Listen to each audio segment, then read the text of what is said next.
أعوذ بالله من الشيطان الرجيم. بسم الله الرحمن الرحيم. والصلاة والسلام على رسول الله وعلى آله وأصحابه وسلم تسليما كثيرا والحمد لله رب العالمين. يقول سبحانه وتعالى: قل اهبطوا منها جميعا فإما يأتينكم مني هدى فمن تبع هداي فلا خوف عليهم ولا هم يحزنون. والذين كفروا وكذبوا بآياتنا أولئك أصحاب النار هم فيها خالدون. ربي اشرح لي صدري ويسر لي أمري واحلل عقدة من لساني يفقهوا قولي. سبحانك لا علم لنا إلا ما علمتنا إنك أنت العليم الحكيم. Alhamdulillah Rabbil Alamin. Alhamdulillah Rabbil Alamin. Gloire et pureté à Allah, le Seigneur de l'univers. Alhamdulillah, Allah, dans sa sagesse et dans son infinie bonté, a bien voulu encore que les élèves d'Abdul Majid, la bande 1781, section d'Aloua, viennent ici sensibiliser nos frères et sœurs sur l'aspect religieux, sur le contenu de la religion en général. Vous êtes chrétiens, musulmans, peu importe votre religion, mais sachez qu'il n'y a qu'une seule religion, une seule direction, un seul Dieu, mais de nombreux envoyés. Mais ces envoyés-là, leur message est centré sur l'unicité de Dieu. Alors s'il y a un seul Dieu, en principe, il doit y avoir une seule religion. Et nous faisons le porte-parole ou bien le porte-parole d'un saint prophète. Nous venons vous dire simplement, vous annoncez cette bonne nouvelle que le Père Mohammed sallallahu alayhi wa sallam a commencé par Adam jusqu'à lui. Vous annoncez cette bonne nouvelle-là qu'il n'y a aucune divinité digne d'être adorée en dehors d'Allah et que ces messagers doivent être suivis, respectés et non bafoués. Parce qu'on a l'impression aujourd'hui que les prophètes sont mis en dernier plan. On a des considérations aujourd'hui pour certaines personnes, malheureusement. Des considérations qui, en réalité, sont nobles. Mais lorsque vous exagérez dans la considération, en ce moment, ça devient du shirk, ça devient de l'associationnisme. Aujourd'hui, nous devons, vis-à-vis de nos parents, vis-à-vis de nos aînés, leur témoigner un respect solennel. Mais ce respect est millimétré, ce respect est gradé. Ça dit que c'est un niveau de respect, un degré de respect qu'on doit leur porter. Mais lorsque aujourd'hui, on va au-delà de ce respect, encore une fois, ça devient de l'associationnisme. Parce qu'on n'a qu'un seul Père, et ce Père-là, c'est Allah Azawajal. Malheureusement, certaines personnes disent que Allah n'est pas papa de quelqu'un. Parce que le musulman n'a pas dit que Allah est Père. Subhanallah. Allah est Père. Seulement que Allah est Père, non pas dans la conception que vous avez. Allah est Père parce que c'est lui qui nous a créés. C'est lui qui nous donne notre subsistance. C'est lui qui nous guérit lorsqu'on est malade. C'est lui qui nous apprend. C'est lui qui nous informe. C'est celui qui nous témoigne son amour. Voilà en quoi est-ce qu'il est Père. Mais il n'est pas Père dans le sens d'engendrer, comme le pensent certaines personnes. Alhamdulillah Rabbi Alamin. On vous dit simplement que si vous n'êtes pas encore musulman, à défaut de venir vous convertir ici, venez poser des questions sur cette religion qui va vous accorder, bismillah, le salut. Cette religion qui est le canal personnel qui va vous orienter vers Allah Azawajal, le noble. Si vous n'êtes pas musulman, venez vous renseigner, ou à défaut, renseignez-vous. Renseignez-vous ou convertissez-vous. Parce qu'aujourd'hui, c'est le nom qui fait défaut. On dit musulman. Mais le sens du mot musulman, c'est quoi? On dit islam, mais l'islam, c'est quoi? La définition de l'islam, c'est pour ceux qui ne sont pas musulmans. Venez vous convertir pendant qu'il est encore temps. Ou venez encore vous renseigner sur la religion. Vous êtes d'autres religions. On le sait, on le respecte. Mais seulement, est-ce que votre religion appelle les autres à suivre le chemin que vous avez emprunté? Nous, musulmans, nous, musulmans, notre devoir ici n'est que la transmission du message. On vient vous dire, devenez musulman. Et puis on vous dit pourquoi vous devez devenir musulman. Mais les autres, je répète, les autres, lorsque tu leur demandes, mais pourquoi je dois faire comme toi, ou bien pourquoi je dois appartenir à ta religion, il te dit, appartiens à ma religion, point final. Il faut croire que ceci et cela, point final. Il faut croire que Grégoire est mort pour toi sur la croix, point final. Voilà la raison qu'il vous donne. Il faut croire que Grégoire, il est Dieu en même temps. À défaut de mourir à la croix, il est Dieu. Ou bien oui, ils vous disent il est Dieu, en même temps, il est mort à la croix, en même temps, il est Dieu. Dieu meurt à la croix pour être sauvé de leur péché. C'est dans la tête que ça se passe. Ceux qui ont de l'intelligence, ils réfléchissent. Mais nous, notre salut n'incombe point à un être humain. Non. Notre salut incombe directement au Seigneur de l'univers. C'est clair. Sourate 8, le verset 25. Sourate 8, 25. C'est pourquoi, chers non-musulmans, chers non-musulmanes, vous voyez, vous êtes dans un collège. Et ce collège-là vous informe sur certaines choses. Mais malheureusement, on ne vous informe pas réellement sur l'identité exacte du créateur des cieux et de la terre. Celui qui vous a créé là, ne vous dit pas qui il est véritablement. Non. Et c'est ailleurs. Les gens essayent de vous dire des choses, mais en réalité qui ne sont pas vraies. Mais lorsque le châtiment de Dieu intervient sur sa créature ou bien sur ses créatures, même les justes en payent le prix fort. Parce que Allah, il est Dieu en punition, mais c'est aussi le tout miséricordieux, le très miséricordieux. Sourate 8, 25, si on est prêt. 28, le verset 25. Écoutons. Et craignez une calamité qui n'affligera pas exclusivement les injustes d'entre vous. Et sachez qu'Allah est Dieu en punition. On va répéter encore la lecture. Please. Et craignez une calamité qui n'affligera pas les injustes. Et craignez une calamité qui n'affligera pas seulement les injustes d'entre vous. Et sachez qu'Allah est Dieu en punition. Et sachez que Allah est Dieu en punition. C'est-à-dire que lorsque Allah est fâché, sa punition, ça n'atteint pas seulement les injustes. Sa punition aussi atteint ceux qui sont justes aussi. Mais, sauf que les justes auront leur rétribution au jour de la résurrection. Mais, lorsque vous continuez dans le péché, arrivé à un certain moment, vous ne pouvez pas en sortir. Du moins, vous ne pouvez plus en sortir. Pourquoi? Parce que vous avez pris plaisir à pécher, sciemment et inconsciemment. Et pour éviter cette forme de voie, cette voie funeste, j'allais dire, on vous appelle tous à l'islam. On vous appelle tous à la religion de tous les prophètes. Jusqu'à aujourd'hui. On vous appelle tous à la soumission au créateur des cieux et de la terre.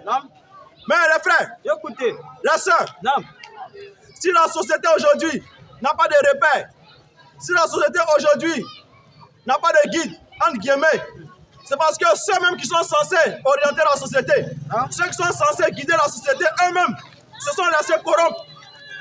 Se sont laissés corrompre par les plaisirs mondains, par Dunia. Aujourd'hui, on se fait appeler homme de Dieu, mais on ne vise pas la guider, on ne vise pas l'orientation spirituelle.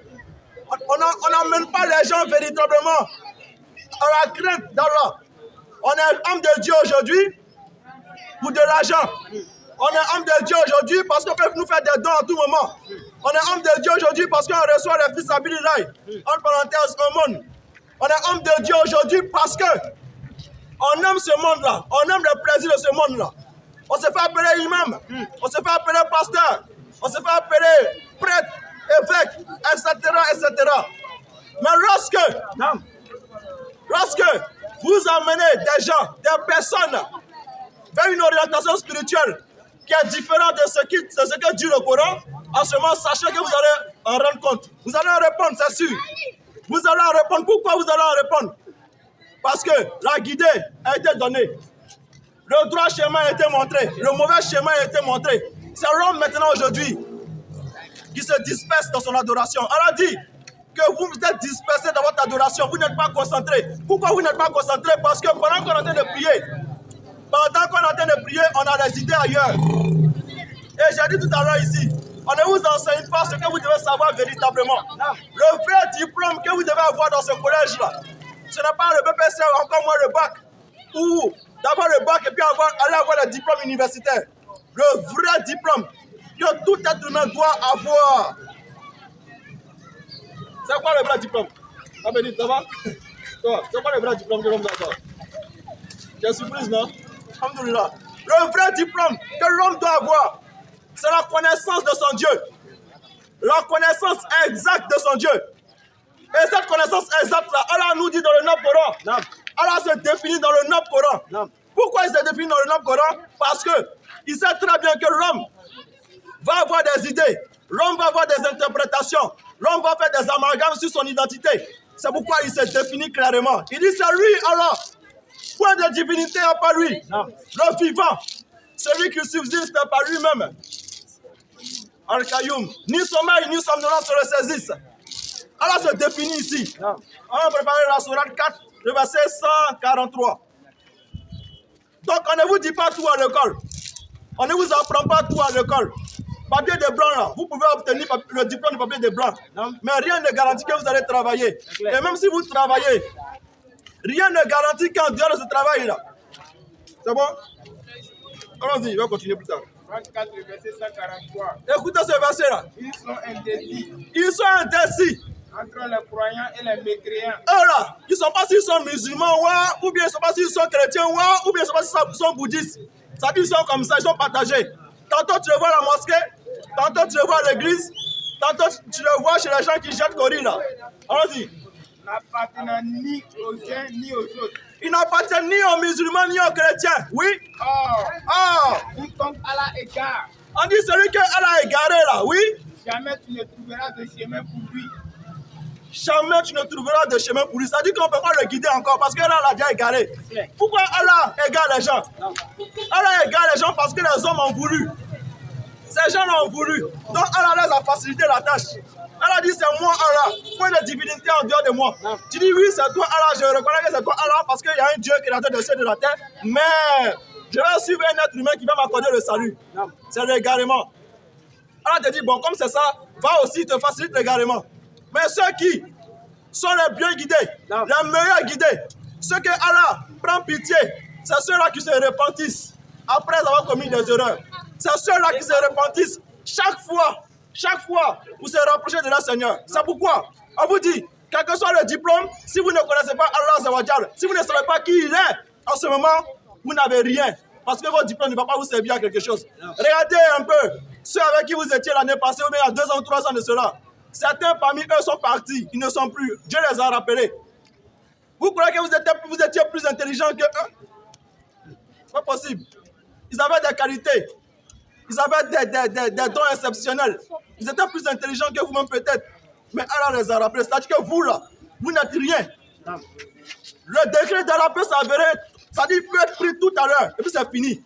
Mais tu vas de l'autre côté rejoindre tes ancêtres. Tu n'as pas connu le véritable Dieu. Des gens se sont déplacés, venus vers vous. Vous dites, la soeur, bien le frère, c'est quand tu es dedans là. Il faut bien vérifier. Hein. Pendant que tu as encore le temps, il faut bien vérifier. Sinon, le jour J, tu vas regretter. Mais aujourd'hui, on s'est dit, non, on est trop petit. On est en 3e, ou bien on est en terminale, ou bien on est en première. Hein, quelles que soient les classes. On dit, non, on est trop petit. Ah, allez là, pour moi, cette petite fille comme ça là. Il a fait quoi l'islam? Il a fait quoi prier, allez là.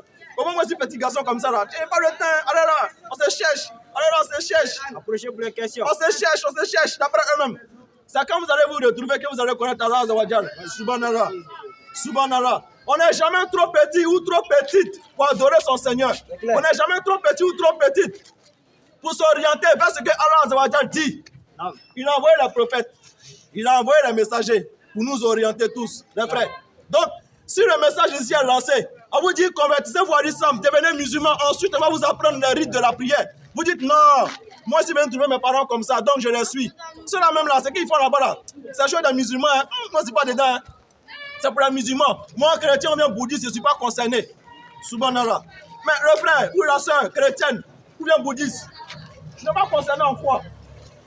Les jeunes frères que nous sommes là, nous disons simplement que il n'y a point de Dieu en dehors d'Allah. C'est clair. Il n'y a point de créateur en dehors d'Allah. C'est lui seul on doit adorer. Voilà ce qu'ils disent. Est-ce qu'ils ont menti? Est-ce qu'ils ont menti? Alors s'ils n'ont pas menti, alors ce n'est plus une question des musulmans. Pour dire ça, c'est pour les musulmans. Nous, on n'est pas concernés. Pour les questions, tu n'es pas concerné pourquoi? Comme chrétien. Tu n'es pas concerné parce que tu n'adores pas un seul Dieu. Tu n'es pas concerné en quoi? C'est la raison pour laquelle, chers musulmans et non musulmans, aujourd'hui, là, on passe dans les lycées et collèges. Qu'on soit écouté ou non, ce n'est pas ça qui nous importe. C'est la vérité des Écritures qui nous importe. Et puis comment vous amener à vous concentrer plus et mieux lorsque vous priez. Comment vous devez intégrer l'islam correctement sans subir les influences des uns et des autres. On ne devient pas musulman parce qu'on a vu sa camarade ou bien son camarade devenir musulman. Non. On est devenu musulman parce qu'on est né dans une famille musulmane. Non. Et c'est vice-versa. On ne devient pas chrétien parce qu'on a vu papa, on est né, on a vu papa, maman devenir chrétien. Donc on est chrétien. On a vu une de vos camarades quelque part. Elle a dit qu'elle est née dans une famille chrétienne. Il y a une aussi qui a dit, elle aussi elle est née dans une famille musulmane. Donc les deux là, elles ont suivi. La sœur musulmane, on lui a demandé, tu as même trouvé tes parents musulmans? Elle dit oui. On dit c'est pourquoi tu es musulman? Elle dit oui. On dit bon d'accord. La même sourate qu'on donne là, on a donné ça. On dit comment s'intitule la sourate 3 du Nord-Coran? Tu es musulman? Non, elle dit oui. La sourate 3, on appelle ça comment? Mais moi je vais t'aider. La sourate première, c'est la Fatiha, on appelle ça la Fatiha. La sourate deuxième, c'est Bakara. En français, on dit la sourate la vache. Troisième là, on appelle ça comment? Elle dit Kul huwa Allahu ahad. En bon? Là, ça, c'est pas la réponse. On lui a dit ça là-bas. On a posé la même question au frère qui n'était pas loin d'elle. Même chose là, poto. On dit la soeur, tu as vu, non? Parce que tu as bien trouvé tes parents musulmans, donc tu les as suivis dans l'islam. Mais il faut te renseigner, et si l'islam là, c'est pas vrai? Et si les gens qui sont musulmans, si te mentent là, tu vas dire quoi? Le jour où tu vas te retrouver devant ton Seigneur, tu vas dire quoi? Elle dit, ah, on a bien trouvé nos parents comme ça, donc c'est pourquoi on fait ça. Elle dit, non. C'est vrai, tu as bien trouvé papa, maman comme ça, mais il faut te renseigner. Faut te renseigner. Mais si on était seulement resté sur les musulmans, les gens on a dit qu'ils sont venus pour les musulmans. Mais on a pris nos soeurs et nos frères à côté aussi. On dit, la soeur, le frère, tu es chrétien? Elle dit oui. Elle dit bon,